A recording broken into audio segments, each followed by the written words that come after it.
Ladies and gentlemen, now at the table we have the speakers for the next session, Mr. Rizal Sukma, Mr. Raul Oberman, Dr. June Horner, Mr. Solahuddin, and the chairperson, Dr. Ula Fiona, visiting fellow. This session will be about Rising Indonesia. This will be our third session for today. Over to Dr. Ula, please. Thank you. Welcome back from lunch, everyone.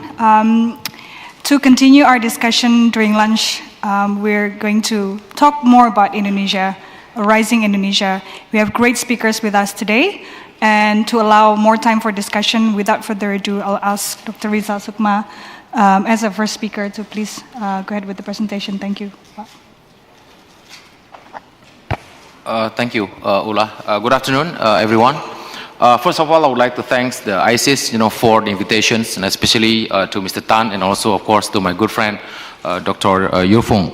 It is indeed a pleasure, to be back, in this regional forum and share, my thought, on this science topic with you. And it's a very funny topic, because I've been asked, to talk about the outlook of the next government's policies.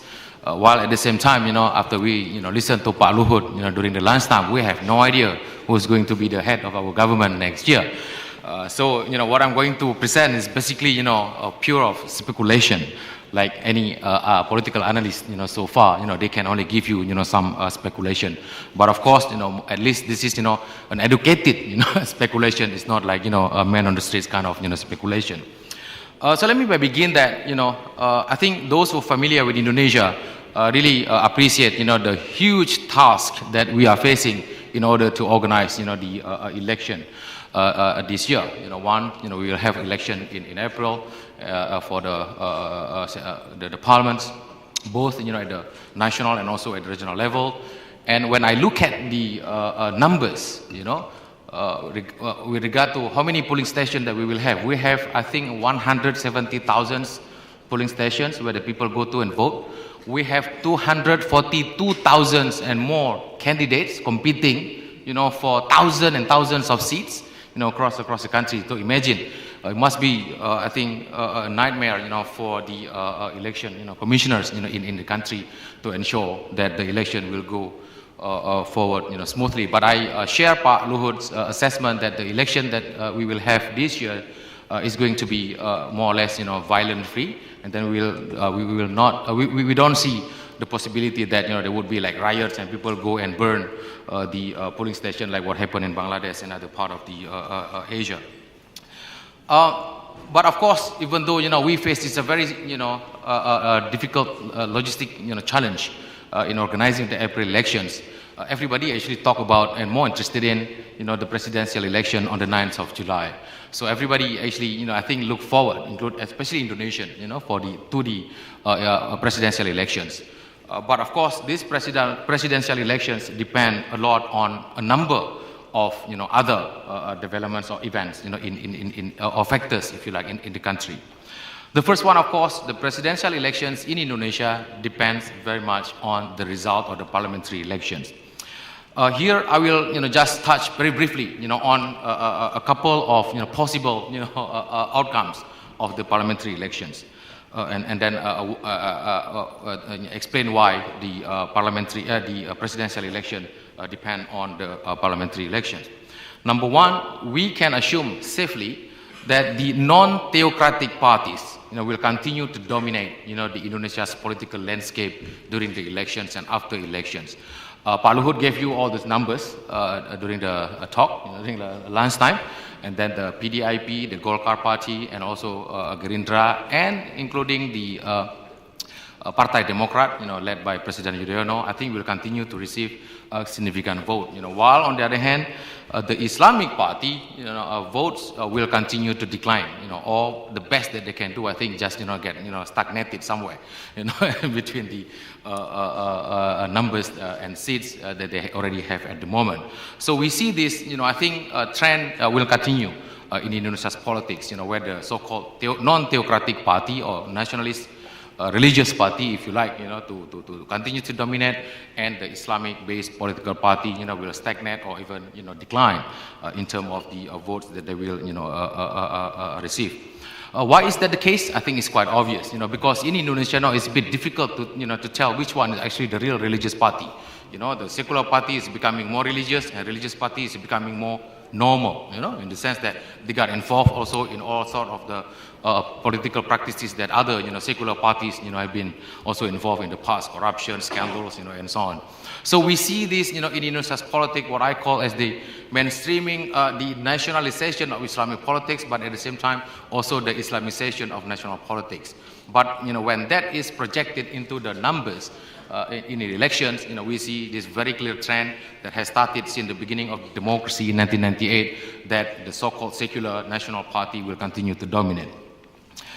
The third outcome is quite self-evident. None of this party, will have absolute majority. So I don't think that any party will have like more than 50% in the election. That will have, serious implications. One, of course, on the number of parties that has the right to nominate somebody to be the president, and then also it has implications on how the next government, will actually do, its business. Especially if we learn from the current, political development in Indonesia, it would be very difficult for any president in Indonesia, because the degree of plurality within the political structures, to actually make decision and also to implement, decision. And I think that trend more or less, will also continue to become, a key defining feature of Indonesia's politics, because no single majority party, that means that the party has to, make coalition, and then in coalition, we all know that a lot of bargaining, a lot of, negotiation and so on. And finally, why the parliamentary election is very important. I think this is, very well known already, that only party or coalition of parties, with 20% of the seat and all 20% or 25% of the popular vote, will have the right to nominate, the president. So, unless, you have and you fulfill this requirement, no matter how popular you are, then, you can't actually, go and become a candidate. So that's the first factor, on which I think the presidential election, will depend on.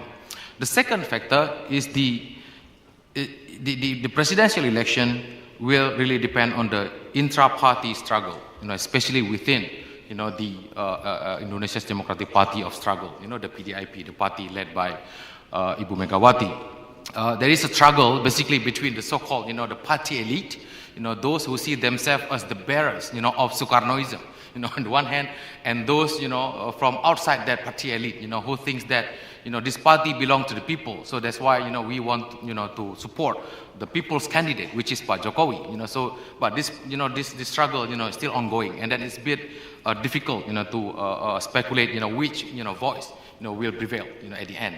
So, we see this, as one of the most worrying trends, within the party, because the more fractured the party become, I think, the happier the candidate will be, because at the end, they're all very worried that, Jokowi, will get, solid support from within, the party, and then, of course, he will become the candidate. If he become candidate, forget about the election, he will win in one round.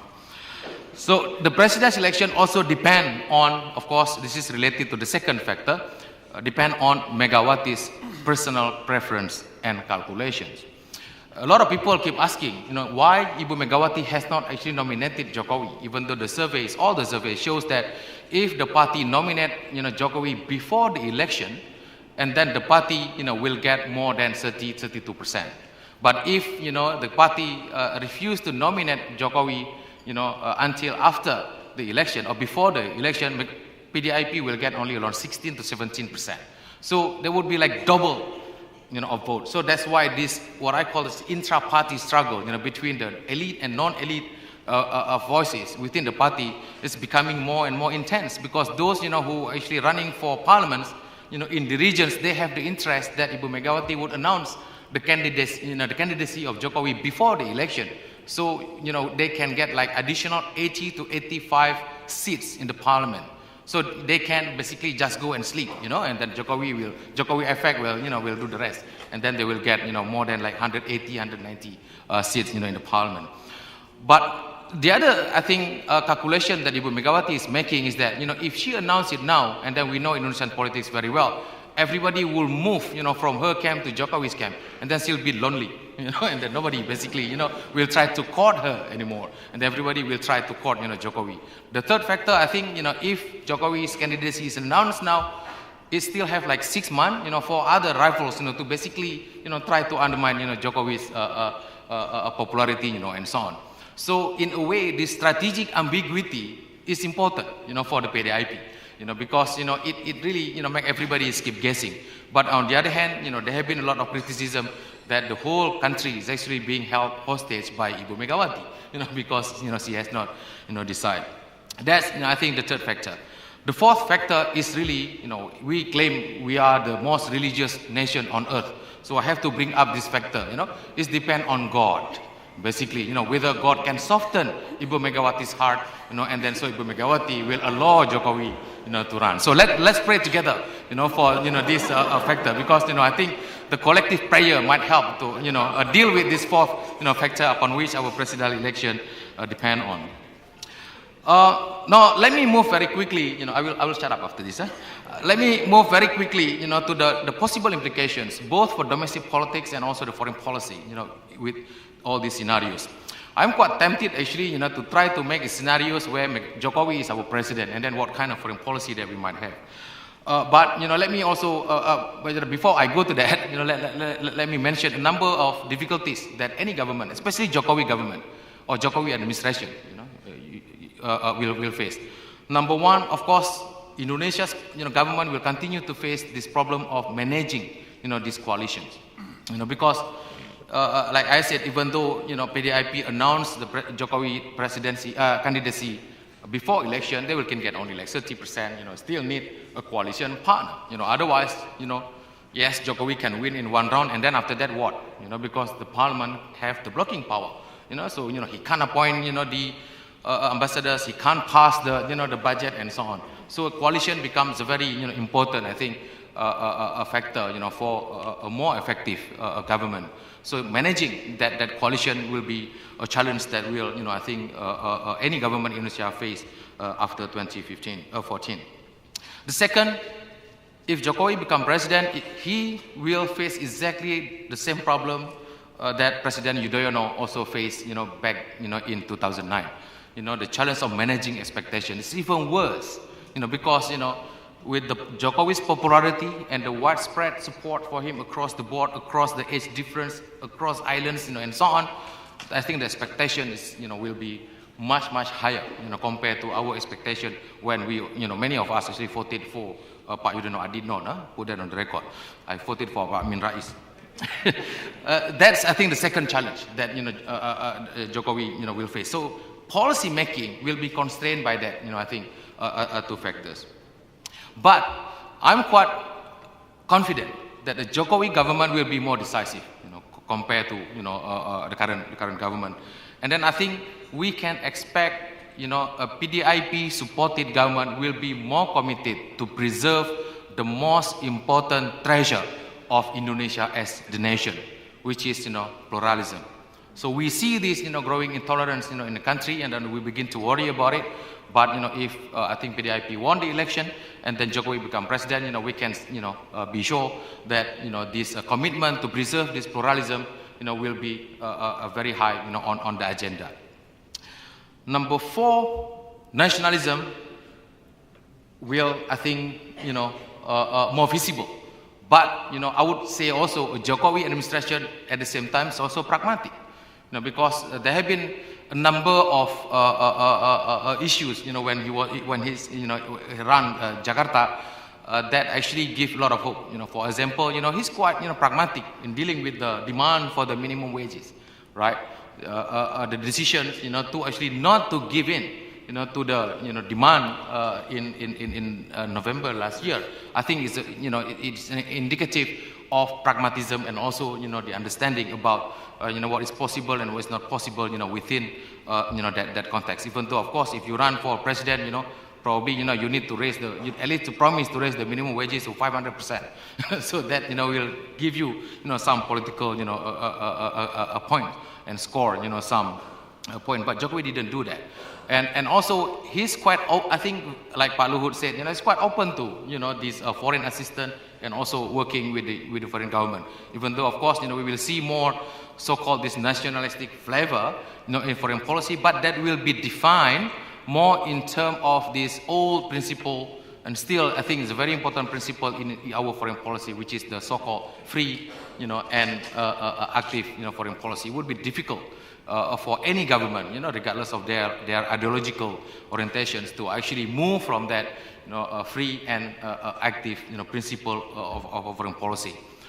And within that context, I don't see a possibility that, Indonesia will deviate from all the agenda that we have been doing over the last 30 years, right?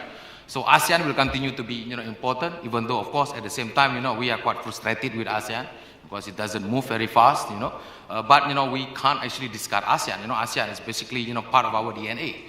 So, in that context, ASEAN will continue to be a very important foreign policy platform for, for Indonesia. Second, because the government under Pak Jokowi, will be less, I think, exposed to international affairs, less exposed to the international environment. That means the foreign ministry, will play a much more important and bigger role than it is now. If you remember when Ibu Megawati, became the president in 2001, she just allowed Pak Hasan Wirayuda and the foreign ministry, to implement a foreign policy and then, to do basically whatever they want.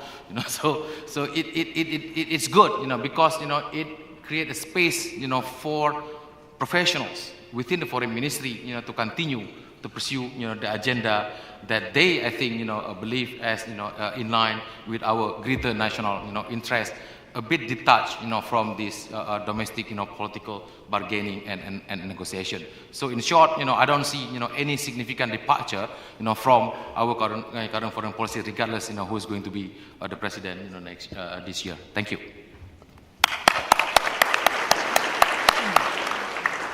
Thank you, Pak Rizal, for that presentation. I would now like to invite Dr. Raul Oberman to speak about the outlook of Indonesian economy in the year ahead to 2014. Please, Dr. Oberman.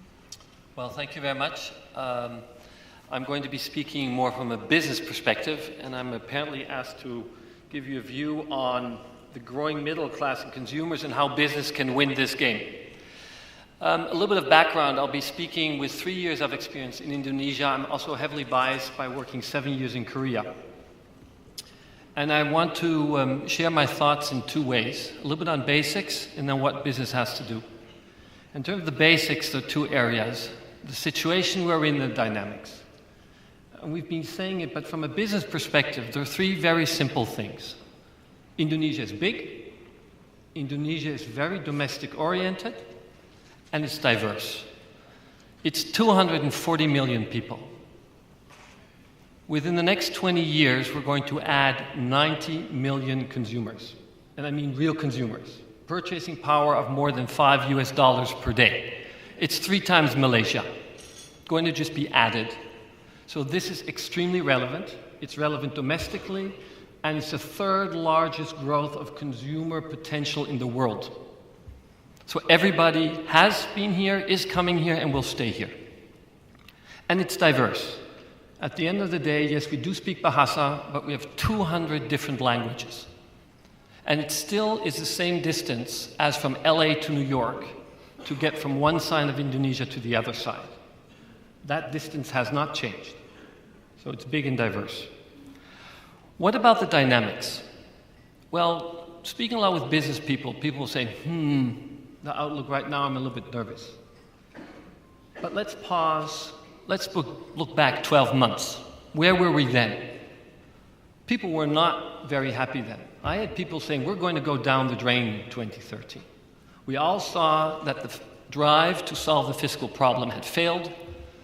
The outlook on the elections were way less clear than now, and it would have been a much tougher job for you to make the same prediction with that situation as you have it now. So we didn't go down the drain in 2013. But it has shifted, but I think it's not bad. From a business point of view, in this situation, it's extremely important to focus on the strength. And I said we're big, we're growing, but we're different. We got 20 million urban consumers today. We have 15 million rural consumers. There's not only poverty outside of the Indonesian cities. There are 15 million real consumers. And every year we're adding 5 million. We're adding a Singapore every year in terms of consumer class in Indonesia. And that's not going to change. That's taking base case growth of around 5%, where we're slowly getting at, which is the long-term growth rate of Indonesia. But we're also very different. The growth is not Jakarta anymore. Percentage-wise, the biggest growth in demand in any way will be outside of Java. I've shared this a lot with people, and I immediately know if people are from Java or not when I share this information. The people from Java think it's a problem. The people outside of Java, finally somebody says the truth. But also the demand will be very, very different. So what does it take for business? There's going to be three things. I'm going to talk about get the basics right. I'm going to talk about the winner's mindset, and I'm going to talk about the license to operate. And I think particularly the last one is interesting for this circle here. Get the basics right yourself. And the basics are two. It's the whole thing about skill building, training and creating leadership. Those businesses will be winners who understand if I don't focus on getting the leadership right in my company, I can walk away, I can stop. Particularly in Indonesia, that's important. If you want to know the magic medicine, talk to Pak Luhut. What he's been doing in his company, what I heard, is very, very impressive. The second one is mobilizing capital. Going forward, getting capital, either the working capital financing from banks or your equity, will be a real issue. We have young capital markets and we have banks, but they're very tightly organized, and therefore getting money in the years forward will be tough. Second, the winner's mindset. And it's very simple. There are two things. Indonesia is for grown-ups. Indonesia is not a place where you can run in and do something. It's tough. Just like a bar. When you go into a bar in the evening, you know it's for grown-ups and you know how to behave.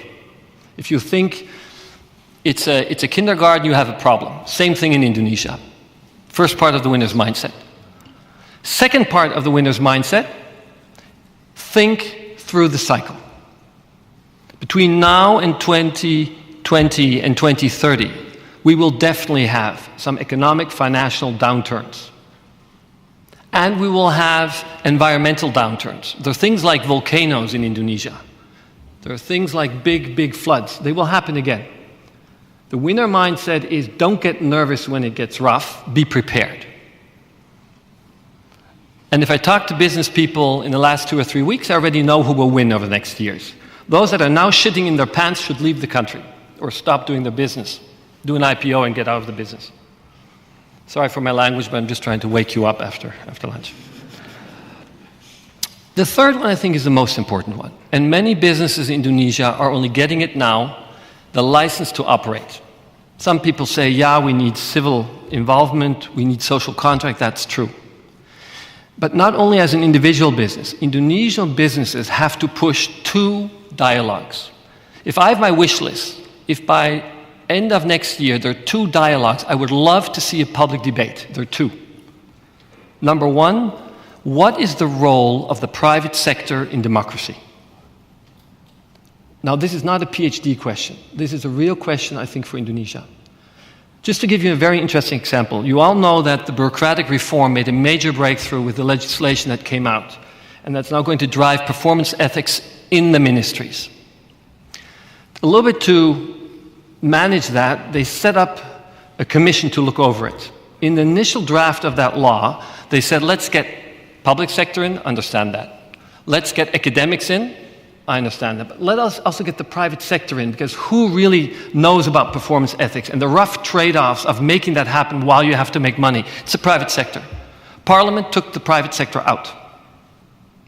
I think these kind of examples show that we need a public debate, because there's no right or wrong, but we need a public debate on this question. The second question is, how should democracy be funded? In my simple view, this is a very young democracy. And given it's a young democracy, I always say, look at the United States. 10 years after signing the Declaration of Independence. It was a mess. Compared to that, Indonesia is really performing very well. But the one thing that'll get more expensive, although we have YouTube and everything, will be funding a democracy. And there's no good example. I lived in Europe, I live in America, I pay taxes there. I don't think that are the best examples. But Indonesia has to address it, and we need a public debate on those two questions. How should democracy be funded? What is the role of the private sector in a democracy? With those two debates, it'll be the levers for the private sector to sustain and contain and grow their license to operate. Thank you very much. Thank you, Dr. Oberman. Professor Jun Hona will discuss a very interesting and important aspect in Indonesian politics, which is the interrelationship between civil and military. Professor Hona, please. Thank you, moderator. You know, it's always tough for the speakers in after lunch session because we have to wake you up, And I'm sure that not many of you here are interested in this kind of topic, like military and politics in Indonesia. But this is a topic I was asked to do so, so I will do that. So I hope I can entertain you with this PowerPoint. I don't want to sit there because it's so crowded. So I want to use my hand and body and to try to entertain you for the next 15 minutes or so. Military is always in the topic of discussion when we approach election in Indonesia. Constantly exists the discussion on the military. Because this is a legacy, or clearly this is a legacy of the previous Suharto regime, where the role of the military was the core of the regime maintenance. And even after the democratic change in 1998, the military still kept some kind of political influence. Even we military officially withdraw from the politics. So that's why we keep talking about this military, in politics. But last 9 years under the Yudhoyono presidency, I think that the relationship between politics and military became more institutionalized and more stabilized.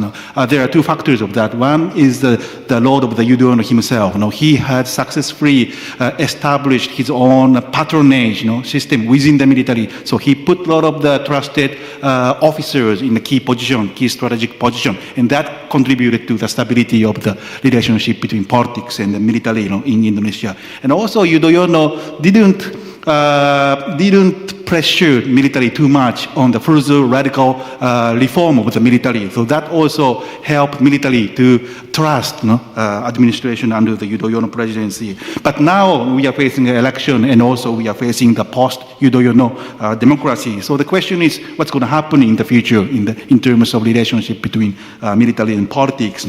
And there are many frequently asked questions in this debate. I want to share 3 of them with you. First frequently asked question is the role of the military, we call it TNI in Indonesia. The role of the TNI in the 2004 elections. Will military influence the politics? Will military influence the direction of the election? That's one of the frequently asked questions. Yes, there is. It is not baseless to discuss these kind of things because, as we know, in the past election after the democratization, presidential candidates some of them are former military officers, and also if you look at the political parties, some of the top members of the political parties are dominated by the former military generals. So there is always speculation that they can somehow mobilize the TNI into the election, but in reality, I think this is almost illusion to think about this. There are 4 factors to explain this. First of all, retired military officers never represent the military. They are playing politics as a part of this political elite. So it's very misleading to believe that they can somehow represent the military in Indonesia. Secondly, what is important is the political neutrality of the TNI, which is already declared very clearly by the top military generals. And on the one hand, it shows the political neutrality of the military, shows military's very strong commitment to the democratic change in Indonesia.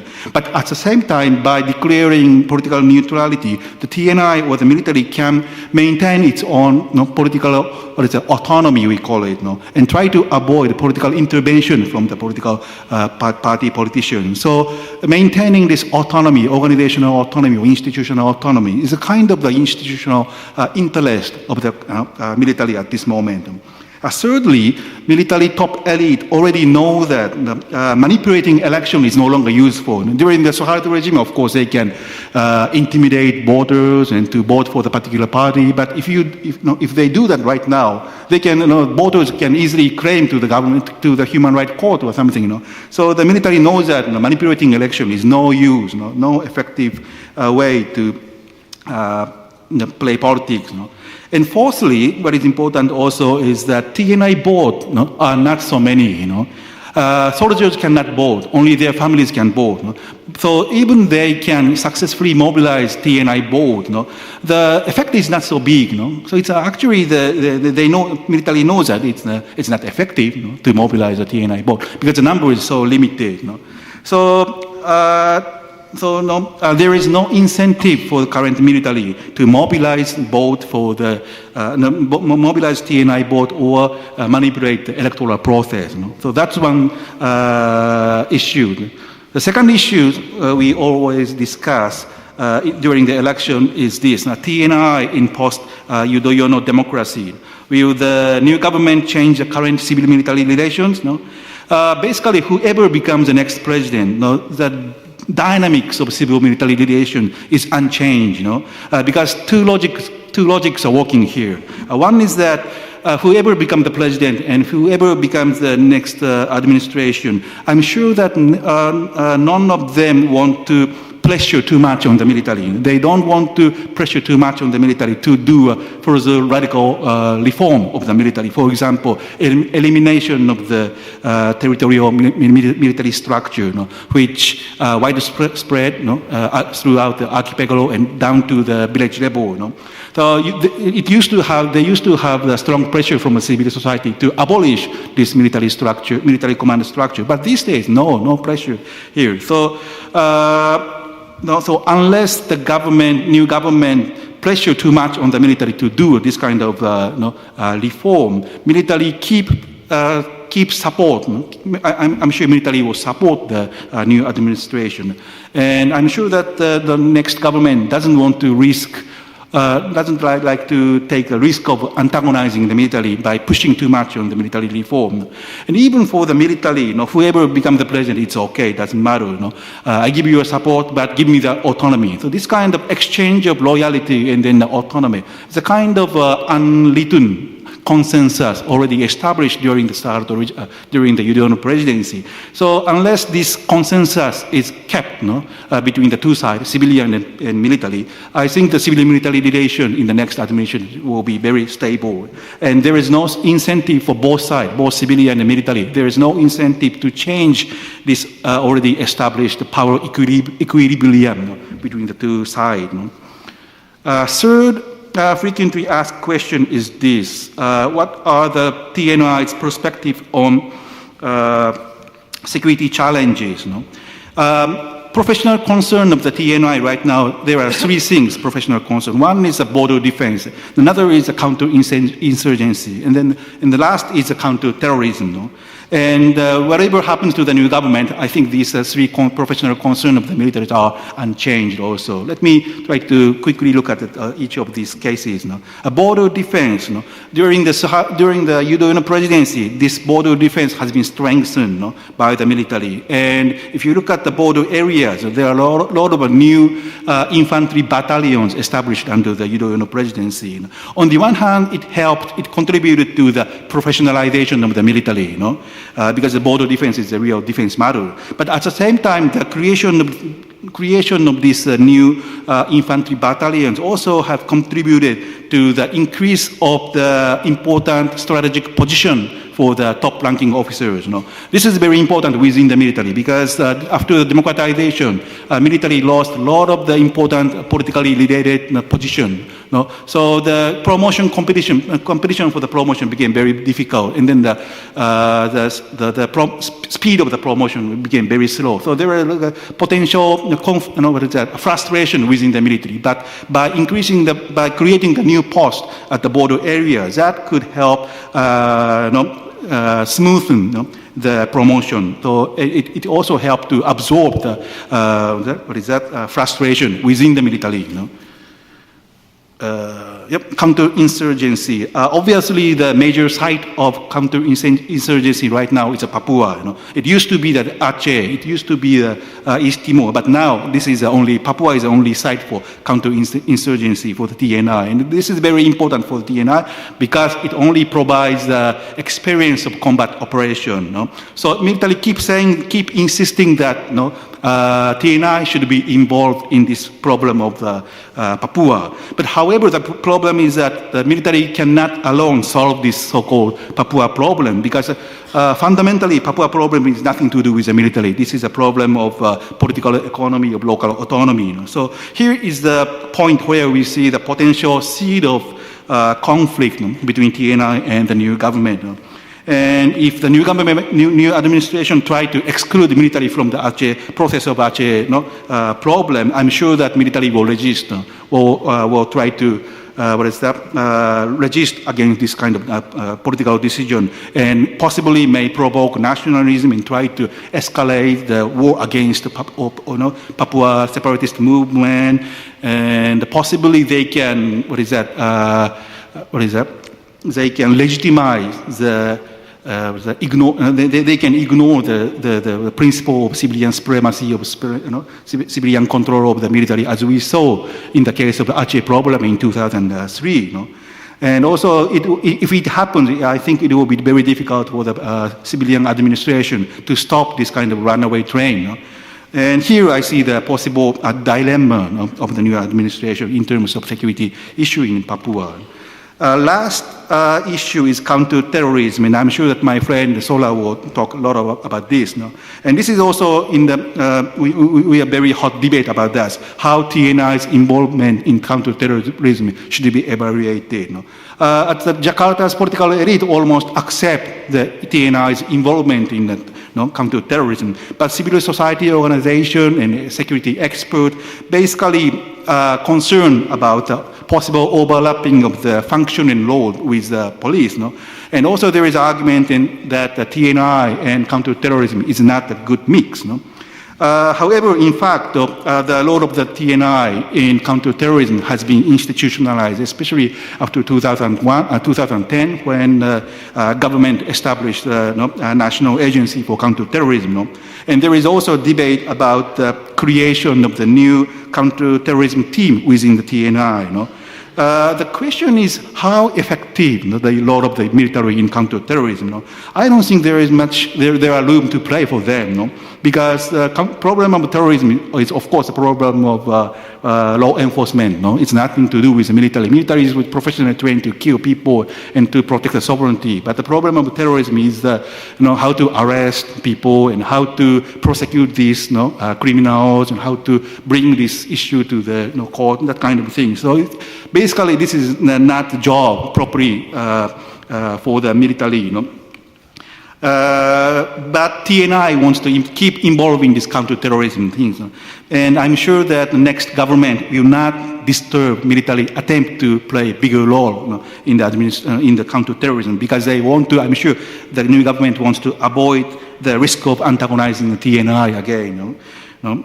So basically, my opinion is that civil-military relations or relationship between the government and then the TNI in the next administration will be basically stable. It's totally different from its counterpart in Thailand and Philippines, where the political elite always try to intervene into military affairs, try to disturb the autonomy of the military. But here in Indonesia, we have kind of, as I said before, kind of unwritten consensus between civilian political elite and the military about mutual exchange of this loyalty and then autonomy.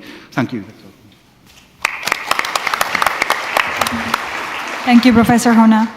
Our next presenter is Mr. Salahuddin Hartman, who has stepped in for Miss Sydney Jones, who is unable to travel to Singapore. Mr. Salahuddin will talk about the issue of terrorism in Indonesia, which should be very exciting. Mr. Salahuddin, please. Thank you. I'm substitute actually in injury times because Tuesday afternoon, Sydney John called me and asked me to replace her to come to Singapore because she have a problem with the Indonesian visa. And let me start with the overview of terrorism in 2010 until 2013, in the last 3 years. So, in the last 3 years, actually there were some 80 terrorism incidents in Indonesia. I think this is actually quite big number, but if we look closely, case by case, we can see that most of the terrorist attacks are small-scale attacks. And most of the attack or attempted attack fail to do much damage because the skill and the capacity of the terrorists now have declined. For example, if we compare actually between the past, for example, like Bali bombing, the terrorists actually employ 1-ton car bomb and kill 202 people. But now most of the bombing attack by the terrorists use very simple bomb. They call it pipe bomb. And in the last 3 years, they just killed 3 people. And all of the casualties are suicide bomber themselves. So if we talk about the quality of terrorists in Indonesia declined. Good news for us. Okay. Regarding about the funding, the money, now terrorists in Indonesia actually quite independent. Before we know that, for example, like Bali bombing, the terrorists in Indonesia get money from Bin Laden Edge, from Osama Bin Laden, from Al-Qaeda, also Marriott bombing 2003 or the Australian embassy bombing in 2004. But now the terrorist group raise all their fund locally. Robbery is an important source of funding. So, in the past 3 years, there have been 19 cases of armed robbery by terrorists. For example, like the case of the Mujahidin Indonesia Barat, one of the group terrorists, they conduct actually serial robbery from November until April 2013. They got a lot of money, 1 billion rupiah. So equivalent with 180,000 US dollar. But the most spectacular cases, it's happened actually 2011, when one terrorist group actually conducting cyber robbery, they hacked one of the investment online company belong to the Malaysia, and they got money, they stole money around 7 billion rupiah, equivalent with 700,000 US dollar. Initially, actually the terrorists have planned, will use that money to finance terrorist activity in Indonesia. But when they got a lot of money, the terrorists start to getting greedy. Instead of finance the terrorist activity in Indonesia, they use that money to buy a lot of property, including office building, houses, car, motorcycle, and etc. And just distributed the money around 200 million rupiah, equivalent with 20,000 US dollar, to Poso, Central Sulawesi, to financing military training there. But unfortunately, the guy who accepts that money also getting greedy. Instead of using that money actually to finance military training in Poso, he used that money to finance his marriage party. So this is actually the corruption among the terrorists. And now the focus mostly also on domestic target. Before we know, the target of the terrorists is foreigner, far enemy. But now, most of the terrorists actually targeted the local one, the domestic one, especially the police. Yeah. The terrorists in Indonesia actually getting angry to the police because they consider the police is very repressive. For example, in the last 3 years, the police already arrested around more than 300 suspected terrorists and killed more than 70 terrorists. So they are getting angry about this. This is contradiction of the terrorists. Why? Because all of the terrorists in Indonesia have dream to go to die. Because if they going to die, they will marry with the Virgin of Heaven. We call it Bidadari. Why they are getting angry to the police? I think the terrorists should thanks to the police. Because what police did with killing him, just to help them to reach their dream. This is the contradiction of the terrorists in Indonesia. So, the internet also become important now. Internet not only for fundraising, like cyber robbery, like the previous cases, also for indoctrination, recruitment, also for training. Virtual military training. This is very, very important. Why? Because now it's very difficult to go to conduct military training. So people very difficult to go to Afghanistan. People very difficult to go to Mindanao. They just go to internet cafe. Why? They just open the jihadist website because almost all of the jihadist website provide manual book for the military training. Anything. For example, one of the most popular one, the material, the title is How to Make Bomb from Your Mom Kitchen. So this article actually describe how to make bomb from easily kitchen material. For example, like mixture between fine sugar and powder matches. From this material, they can make ammunition. So a lot of material about military skill easily find in internet. So now many terrorists actually just go to internet cafe. And also very effective for recruitment. For example, the group responsible for the bomb plot last May 2003 against the Myanmar embassy because of the case of the Rohingya actually recruit some member via Facebook. So no recruitment, now is virtual recruitment also happen among the terrorists in Indonesia. Now I will move to who is the most active terrorist group. Forget about Jemaah Islamiyah or Jemaah Ansarut Tauhid. Forget for a while.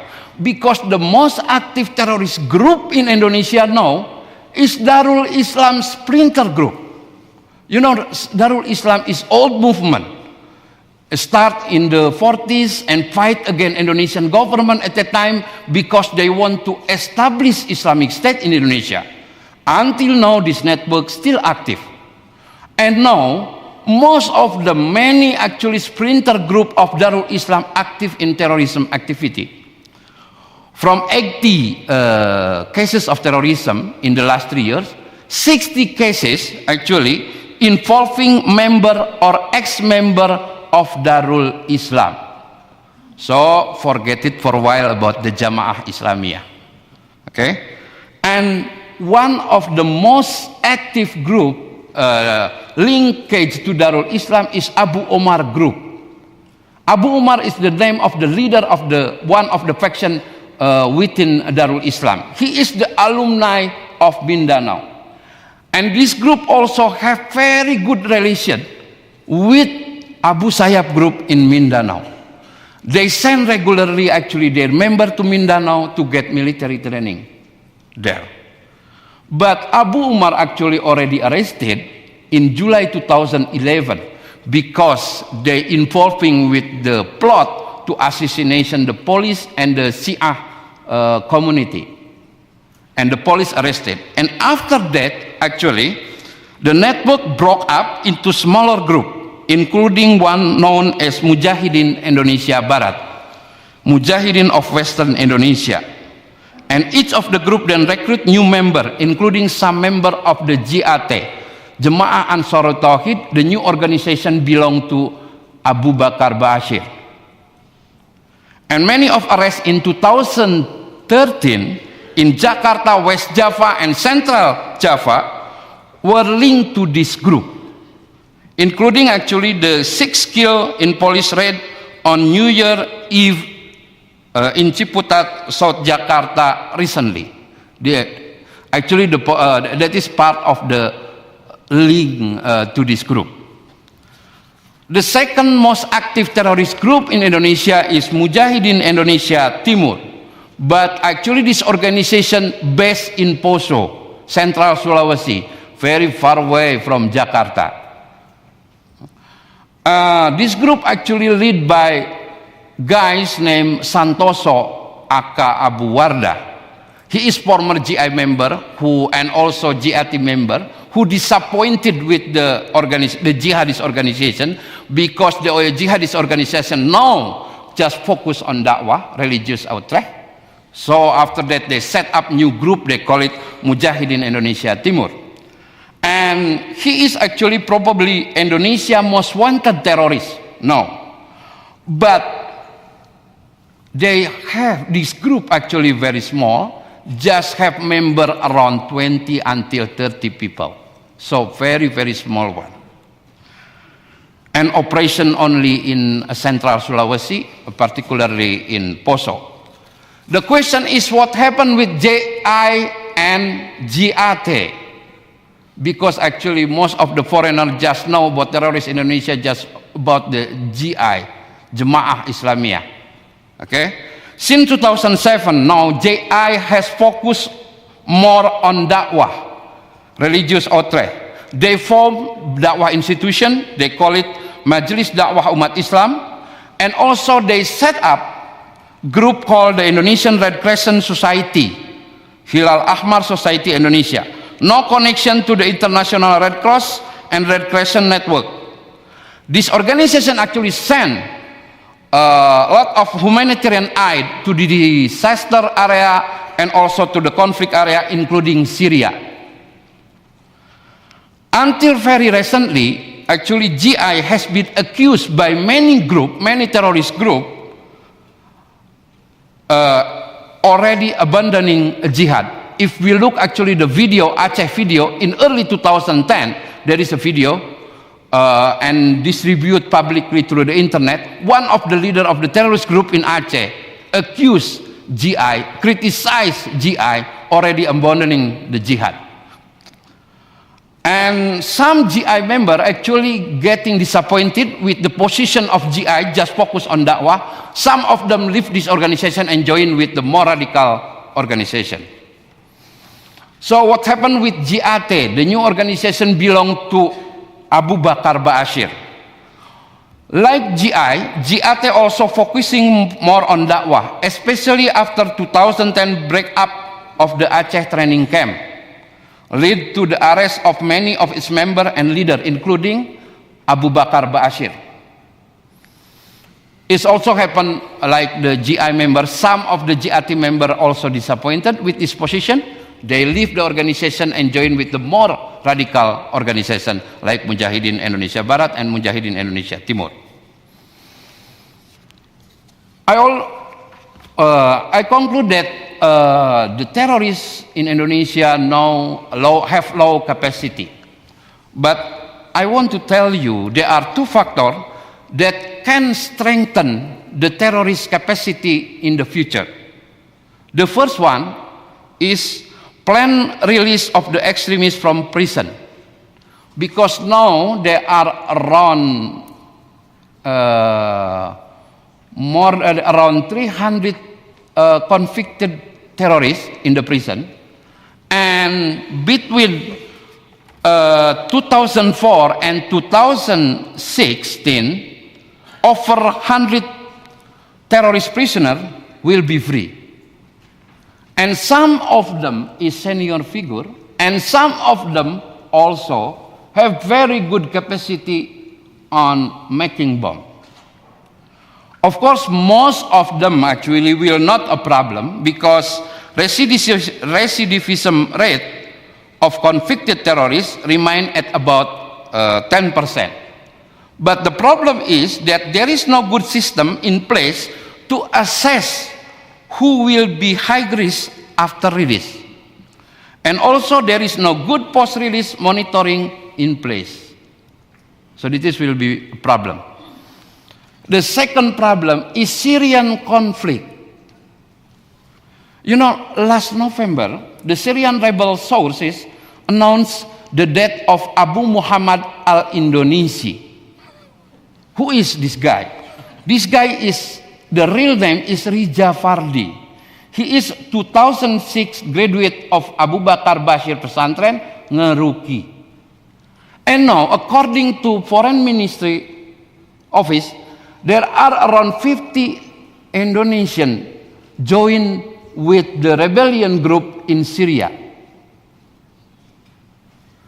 So a lot of Indonesia now in Syria, not a lot, 50 it's okay lah, yeah. But the problem is why the jihad Syria now is become epicentrum jihad for the jihadists now. This is also the question. It's very interesting because this is actually have relation with the prophecy of hadith. You know hadith, yeah? The statement of the Prophet Muhammad. Because according to the Prophet Muhammad, and the Prophet Muhammad mentioned about the end of the world. And in the one hadith said that Armageddon will begin in Syria. Another hadith said that the Imam Mahdi, what do you call it, Imam Mahdi? Messiah? Messiah will defeat the Antichrist, Dajjal, in Syria. And this is leading to the victory of Islam. That is why a lot of the jihadists now come to Syria. Because of the prophecy of in the end of the world. That is the reason. Now, like the group GI, very active to conducted public meeting in Indonesia, across the countries, to conduct the public meeting to conduct fundraising, to help the rebellion group, because they consider the rebellion group actually in Syria is part of the Messiah army. So they send actually money to the Syrian, and also they get quite good response actually. They already sent actually 9 delegation, GI through HASI, the humanitarian wing, already sent 9 delegation actually to Syria since 2012.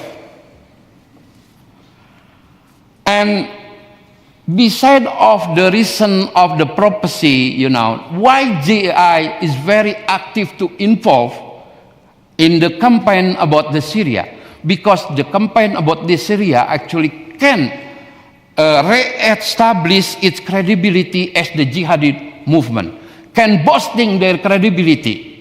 Because before, a lot of the jihadists actually accused GI already abandoning the jihad. But after GI actively actually campaign about Syria, now the credibility start to re-establish. 2 minutes.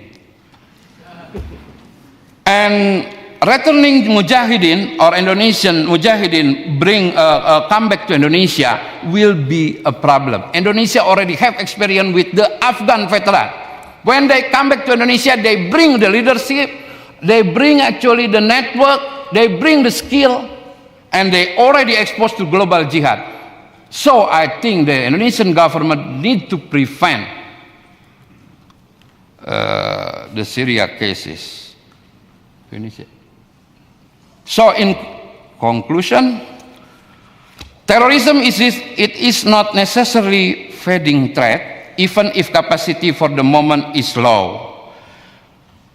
In the future, returning Mujahideen from Syria could make things worse. Thank you. Thank you, Pak Salahuddin. Let me start the Q&A session with some questions for the panelists. Let me start with Pak Rizal, please. One of the points that you mentioned in your presentation is the factor of decisiveness in Jokowi's administration.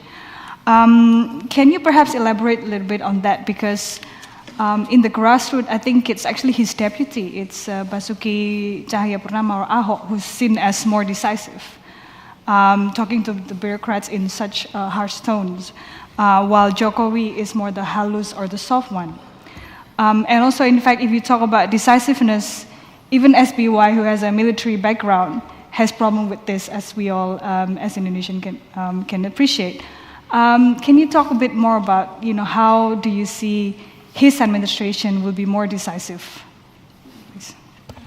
Well, this is actually is based on a couple of episodes in the Jakarta's government.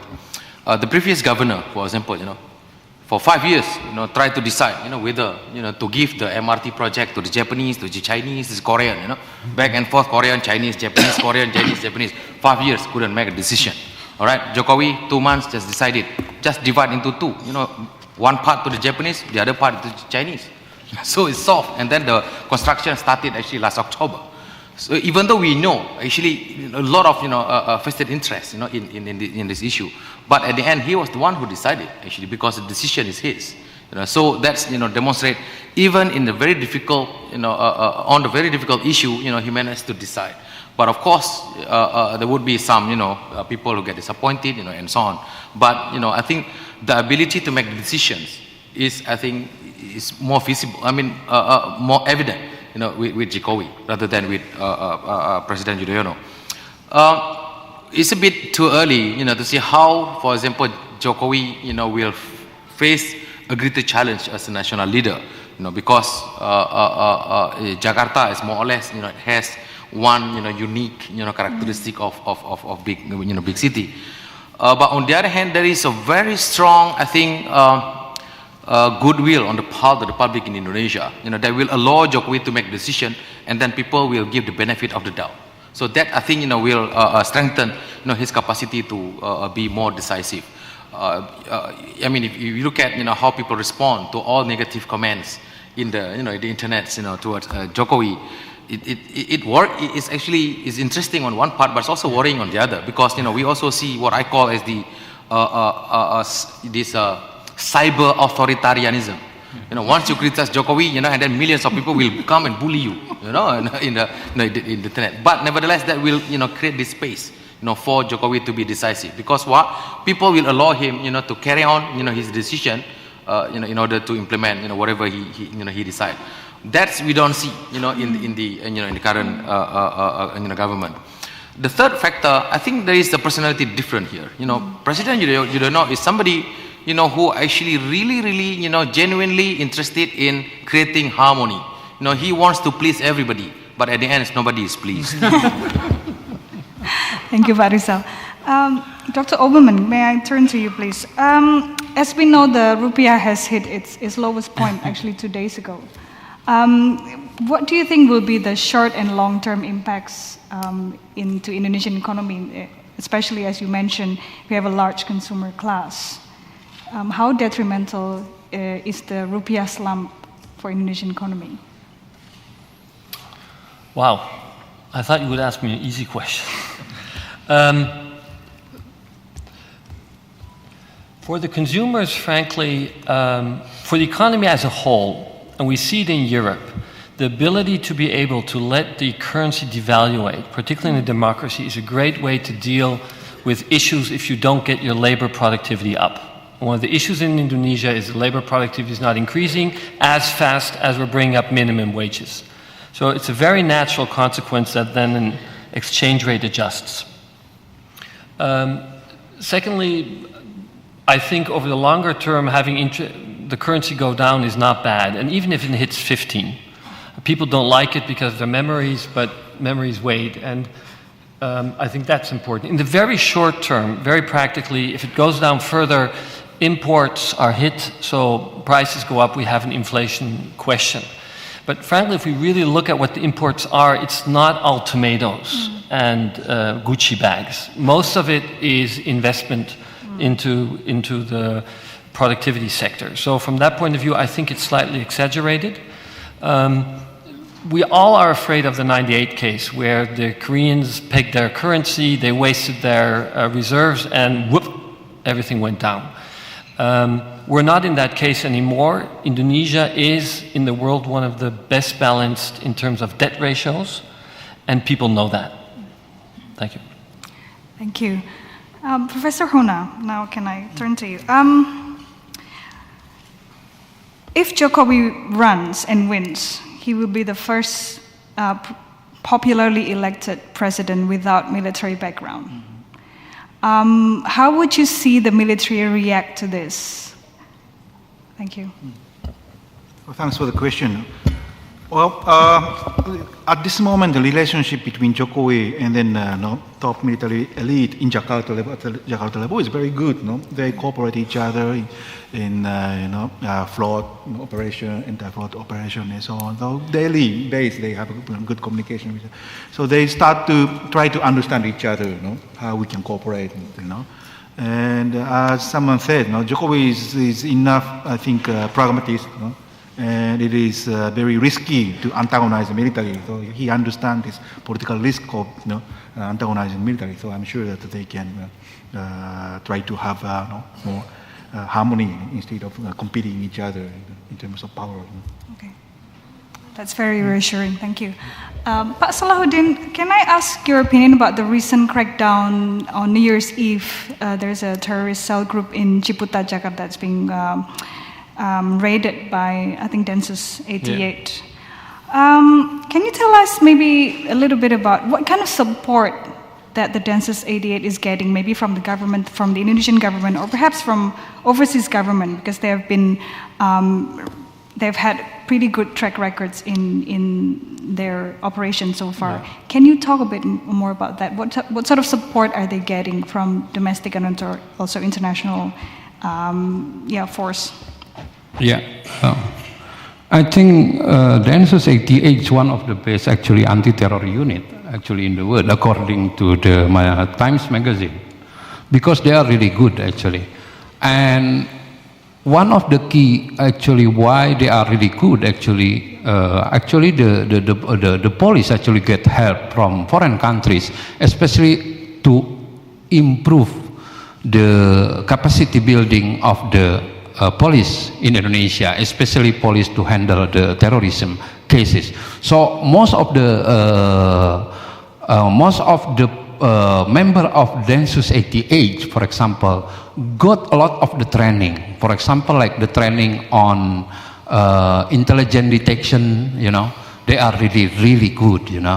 And also they got training about the scientific crime investigation and also about the striking. But actually the weakness of the Densus 88 on striking force, especially because a lot of the terrorists now actually shooting dead by the Densus 88. This is a problem, because for me actually that is not good, not only because of we lost of the information, but also because the radical group using the death of the terrorists as the campaign to against Densus 88. And actually the radical group like Hizbut Tahrir, Jamaah Ansarut Tauhid is quite good actually on campaign. Why? For example, some parties who don't really influenced by the terrorist group also support to castigating Densus 88. For example, like Majelis Ulama Indonesia, Ulama Council, also Muhammadiyah, also because of the shooting terrorists by the Densus 88. So if we look actually the capacity of the Densus 88, one of the most important thing actually to improve the striking force, because if we talk about the intelligence detection, they are really good.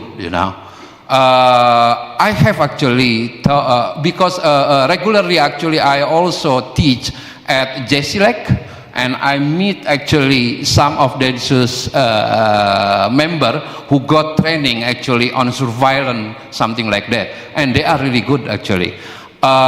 If you know how the Densus 88 work, actually 75% actually rely on intelligent detection like surveillance, tapping, and etc.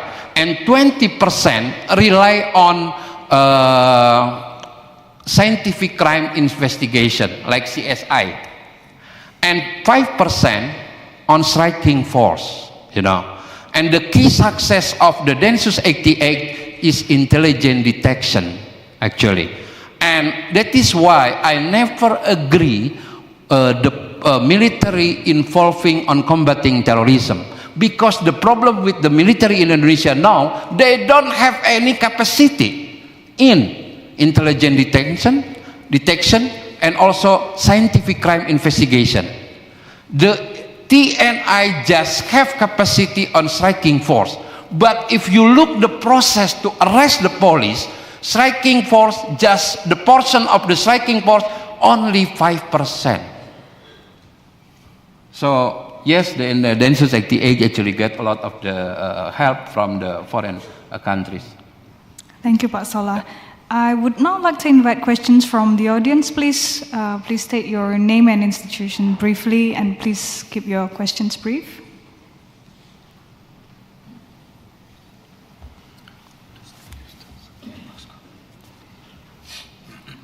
All right, maybe I can start with some questions that have already been posted online. Maybe questions for Pak Solah and also Pak Rizal here. How do you think the Islamic, this question had 9 votes from you. How do you think the Islamic parties will maneuver as they become less popular? Who wants to start first, Pak Solah or? Oh, this is for Pak Rizal. No, I don't understand about Islamic parties. Like in the elections, 2009, I think the options, for the Islamic parties is, only 2. Number one, try to unite among themselves, and then again they will have to admit that, it's very difficult for Islamic parties to unite.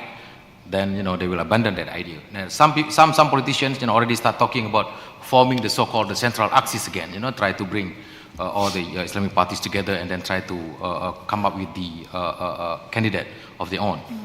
But once they realize that that is impossible, then the other option is actually just try to go into one of the 3 major parties and then try to make some kind of arrangement and also a coalition with them. So that's, I think, the 2 options available to them. And I think the second option again will prevail, because not much that they can do in that context. They will become part of this coalition to any one of the 3 parties, either the Golkar, the PDIP, or probably the Gerindra, or even or Democrat in that context. But if I just want to comment about the Islamist party and the radicalization. This is very interesting. One of the Islamist party in Indonesia is the Justice and Welfare Party, PKS. I think everybody already know about the Indonesia. I follow actually this organization since early in the 80s. This organization is before the name of this organization actually before they call it Tarbiyah movement. Okay.